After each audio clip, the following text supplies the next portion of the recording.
Welcome to the Kottke Ride Home for Friday, January 7th, 2022. I'm Jackson Bird. Today, how Boaty McBoatface is helping diagnose the severity of the situation at the Doomsday Glacier in Antarctica. Plus, it looks like solar shingles are finally actually a thing. And something to try out this weekend, the Dutch practice of uitwaaien. Here are some of the cool things from the news today. Boaty McBoatface is currently on its way to the Doomsday Glacier in Antarctica to find out just how doomed we really are.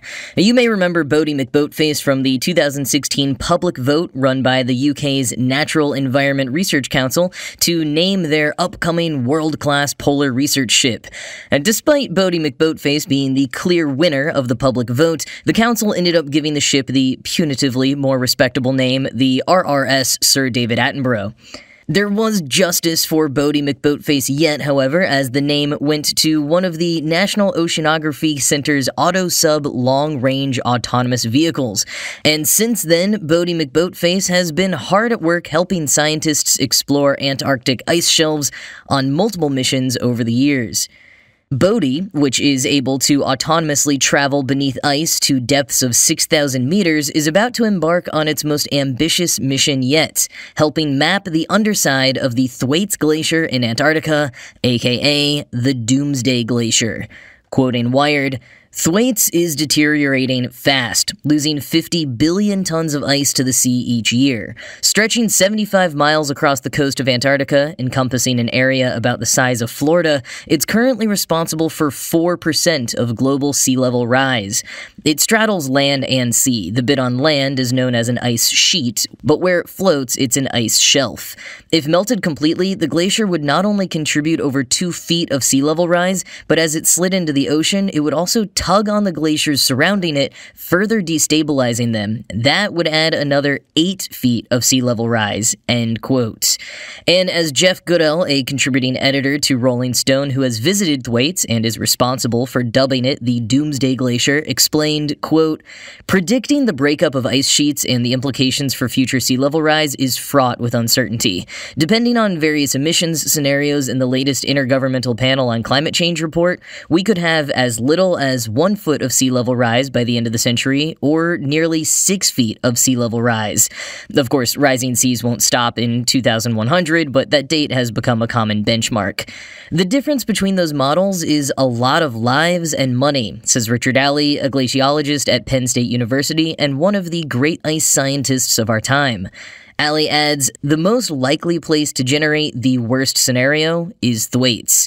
Or, to put it more urgently, if there's going to be a climate catastrophe, Ohio State glaciologist Ian Howitt once told me, it's probably going to start at Thwaites," end quote. The dire situation has led the US and UK to form a 5-year research project called the International Thwaites Glacier Collaboration, or ITGC, which has already produced a number of findings which were presented at a meeting of the American Geophysical Union last month. While satellite imagery has shown fractures on the surface that are growing as much as 6 miles a year, the ITGC missions have predominantly focused on what's beneath the surface.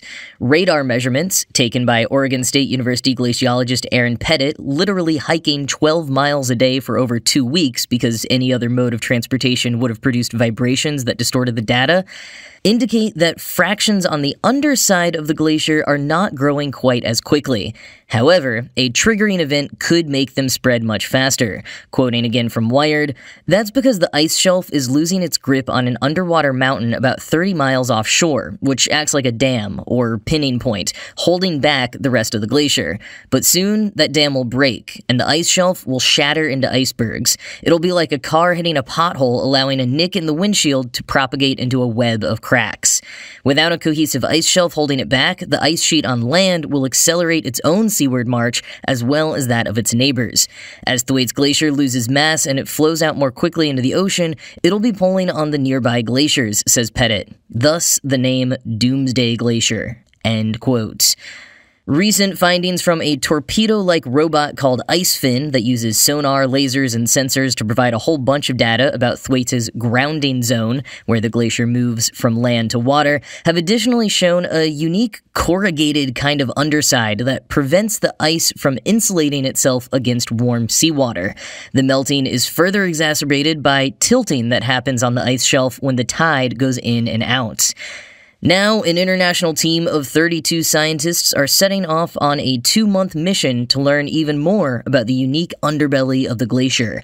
AP notes that the team will be measuring water temperature, the seafloor and ice thickness, cracks in the ice, how the ice is structured, and will be tagging seals on the islands off the glacier. In addition to Boaty McBoatface, the team will have a number of gliders as well as another autonomous submersible called RAN from the University of Gothenburg in Sweden. 3 of the scientists wrote in an email to Gizmodo while they were en route to Thwaites, quote, "We're expecting to find signals of meltwater discharge from the base of the ice shelves, but how much and how fast the ice shelves are melting is still uncertain. We want to get more data showing how much heat is transported toward the glaciers, and at the same time to get data showing how the ocean conditions are changing due to the melting glaciers." End quote. Because remember, the ice shelves melting and breaking up means sea levels rising from the glacier itself, but also triggers a domino effect with other nearby glaciers, significantly increasing sea level rise overall. But there remain a ton of questions about what exactly is going on and what might happen. Quoting again from Rolling Stone, "Even predicting how the crack-up of the ice shelf will impact the flow of the glacier is difficult to estimate. And this is only one of the uncertainties that scientists will face when trying to predict whether or not Miami will be underwater by 2100.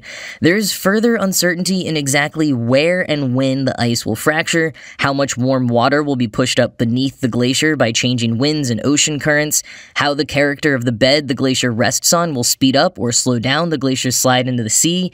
Whether the bed is hard rock or muddy still can have a big impact on the velocity of the glacier, just as the texture of snow affects how fast you ski down a mountain.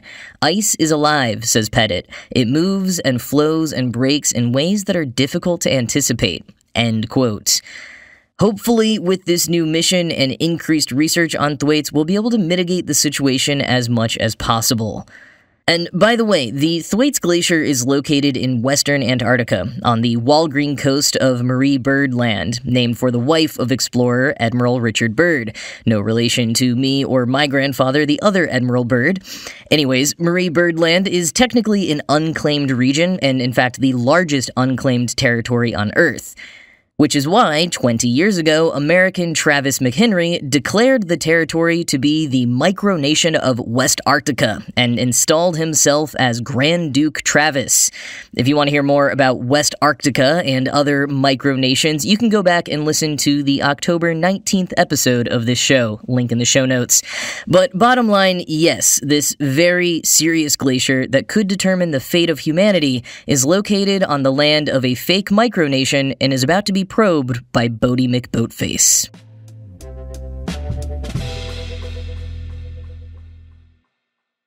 A number of companies over the years have tried to or claimed to have produced solar shingles, but they've typically just been smaller-sized solar panels that still require platforms and rails to be installed on top of your existing roof. But now GAF Energy, the sister company of GAF, which is the largest roofing company in North America, says they've done it for real. They've created Timberline solar shingles, actually the size of typical shingles and capable of being nailed down. When put together, they look and function just like ordinary shingles, and since they can be installed in basically the same way, homeowners won't need to hire out a special team that works for weeks because any local roofers could do the job in a day or two. Quoting The Verge, GAF Energy President Martin DeBono says the Timberline Solar are the first products to ever receive UL's 7103 certification to serve as both solar panels and construction materials, thanks to a special sandwich of glass, polysilicon solar cells, and the top layer of a proprietary fluorinated alkyne ethylene polymer that's fire-resistant, impact-resistant, textured to be walkable, and still transparent enough to let the light through. He says they give the panels a a Class A fire rating, stand up to hail, and yet the shingles are actually less dense at the same thickness as a normal shingle, meaning they weigh slightly less and should be just as easy for roofers to sling around. End quote. The one potential downside is that it does take way more shingles to create a whole roof compared to a handful of panels installed on top of one. But DeBono says the cost would be about equivalent to a new normal roof with solar added to it. And considering GAF produces about a quarter of the 5 million new roofs installed in US homes every year, the company's got a huge opportunity to try to upsell people on the solar shingles. Plus, DeBono says the solar shingles will end up being more efficient, both due to the material sourcing they use and the fact that if you've got a whole roof of solar shingles, then you can still get power even when part of the roof is shaded. The Timberline solar shingles are already available in Texas and along the US East Coast, but are awaiting formal approval in Florida and California, where several proposals currently threaten existing incentives for installing solar at all, possibly a sign of things to come as some locations like California hit certain sustainability targets and begin to de-incentivize them.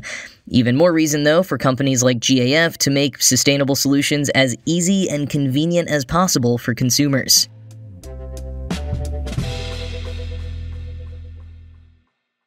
On this show, I've covered things like fika, the Swedish word for a genuinely restful coffee break, and also friluftsliv, the Norwegian term for open-air living, or enjoying nature no matter what the weather may be. And, of course, every Instagram influencer has talked about hygge, a Danish word for coziness, in its simplest translation. But now we've got another one, uitwaaien. This one comes from the Dutch, and its literal translation means out blowing, but the Washington Post says the better way to think of it is to walk in the wind. Quote, typically used as a noun, it describes the act of undertaking some sort of outdoor physical activity in windy conditions. Wind, as local wisdom goes, refreshes and recalibrates you. End quote. If you would like to partake in uitwaaien, here is what you do. According to the Dutch Review, quote, 1. Walk outside. 2. Feel the wind blowing against your hair, clothes, and body. 3. There is no step 3. That's it. Feel the stress melt away off your body, the wind whisk away any troublesome thoughts, and be the best Dutch version of yourself you can be. End quote. The best locations for uitwaaien are reliably windy places like beaches, or maybe the notorious wind tunnels between skyscrapers and Manhattan, although that doesn't sound quite as relaxing to me. It also might not give you all the same benefits as a bit of uitwaaien in the woods or a park. Part of the health benefits come from being in nature, which many studies have shown can lower blood pressure and heart rate. And, quoting from the Washington Post, according to David Strayer, a professor of cognition and neuroscience at the University of Utah, who specializes in attention and studies nature's effects on focus, uitwaaien's therapeutic effects align with attention restoration theory. The theory, which explains how nature resets cognition, relies in part on the concept of surrounding activity that occupies your attention but doesn't monopolize it, activity such as a gentle wind. It's something you don't get if you look at a static photograph, but if leaves are blown by the wind, or there's water flowing by, or fire, or waves on the beach, it gently captures attention. It's enough to keep you engaged and looking at it, but not enough that you have to concentrate or multitask, Strayer said. The wind is one of the essential elements, earth, wind, and fire, and part of the natural environment. As part of the wild, it helps ground us in the environment in which humans evolved. End quote. And even Wim Hof is a fan of uitwaaien. Hof is the extreme athlete behind the Wim Hof method, breathing and meditation techniques that enable people to endure exceptionally cold temperatures and water. He said, quote, "We have a physical body, but it's like a radio. It receives and sends signals, and the carrier is the wind. The wind is able to change our biochemistry in the depth of our bodies for the better. The wind offers the gas exchange between the outside and the inside of ourselves. How do we regulate that? By doing the breathing, by letting the wind come into our bodies. That is a foundation of health." End quote. Of course, you don't have to buy into all of that necessarily. Maybe uitwaaien will just be a way for you to feel like you're participating in a long-standing cultural practice instead of being annoyed at how windy it is when you're out for your pandemic-prescribed daily walk.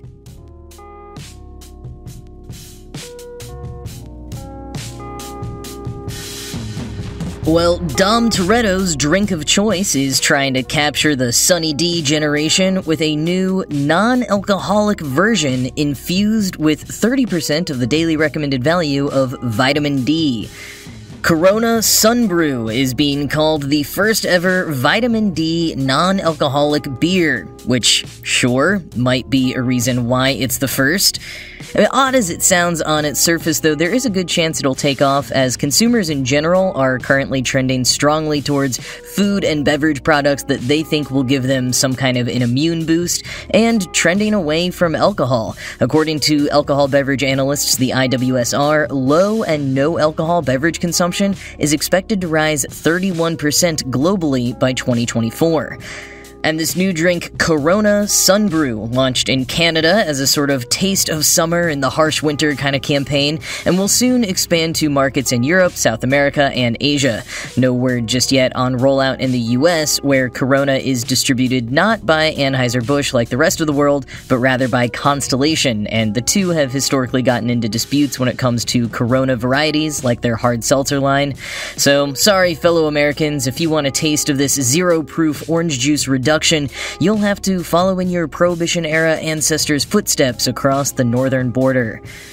In other news, Netflix has made their latest production announcement following their September acquisition of the Roald Dahl Story Company, or as Jason Kotke called it then, the Roald Dahl Cinematic Universe. Wes Anderson will be directing an adaptation of the short story collection The Wonderful Story of Henry Sugar, starring Benedict Cumberbatch as the eponymous Henry Sugar. No word yet on if it will be live action or animated, like Anderson's previous Dahl adaptation, The Fantastic Mr. Fox, or if it will concentrate on just the one titular story from the collection or thread together multiple stories. The collection is notably one of Dahl's works aimed at older readers and features two semi-autobiographical stories. The Wonderful Story of Henry Sugar will join other Roald Dahl adaptations in production at Netflix, including Matilda the Musical, based on the stage production and starring Emma Thompson, an animated series based on The Twits, and 3 Charlie and the Chocolate Factory adaptations, including the feature-length Willy Wonka origin story starring Timothée Chalamet, directed by Paul King, a Taika Waititi-helmed animated series based on the original book, and another Taika Waititi animated series focusing on the Oompa Loompas backstory. So a ton of Dahl content coming down the pipeline, so long as it doesn't get stuck on a greedy kid on the way down. But that is it from me for today. As always, this show was produced by Ride Home Media and Kotke.org. I am Jackson Bird, and I will talk to you again on Monday.